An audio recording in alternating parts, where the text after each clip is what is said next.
राजा मांधाता की पत्नी ससबिंदु की पुत्री बिंदुमती थी। उसके गर्भ से उनके 3 पुत्र उत्पन्न हुए। प्रोत्कृतिश, अम्बरीश, ये दूसरे अम्बरीश हैं, और योगी मुचकुंद। इनकी 50 बहनें थीं। उन 50 में अकेले शौभरी ऋषि को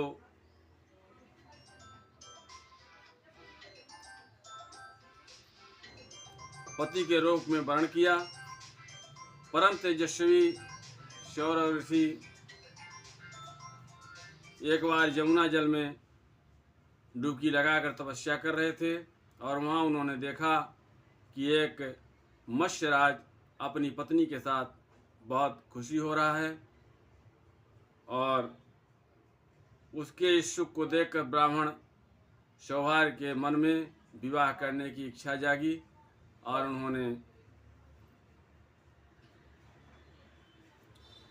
उन्होंने देखा कि मत्स्य अपनी पत्नी के साथ बहुत खुश है, और उनको विवाह करने की इच्छा जागी।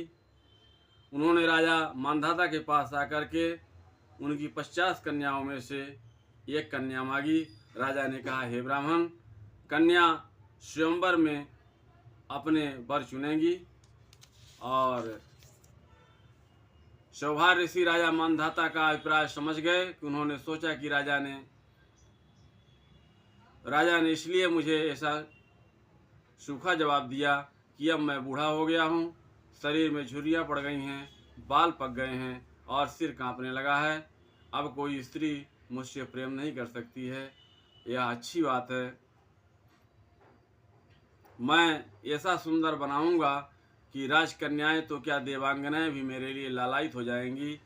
ऐसा सोच करके समर्थ सौरभ ऋषि ने वैसा ही किया, और अंतःपुर में रक्षक ने सौरभ मुनि कन्याओं को सजाए बजाए महल में पहुंचा दिया।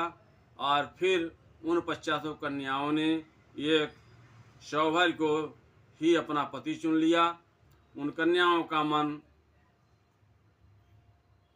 सौभाग्य जी के इस प्रकार से आसक्त हो गया कि वे उनके लिए आपस में प्रेम को तिलांजलि देकर परस्पर कलह करने लगी, और एक दूसरे से कहने लगी कि ये तुम्हारे योग्य नहीं हैं, ये मेरे योग्य हैं।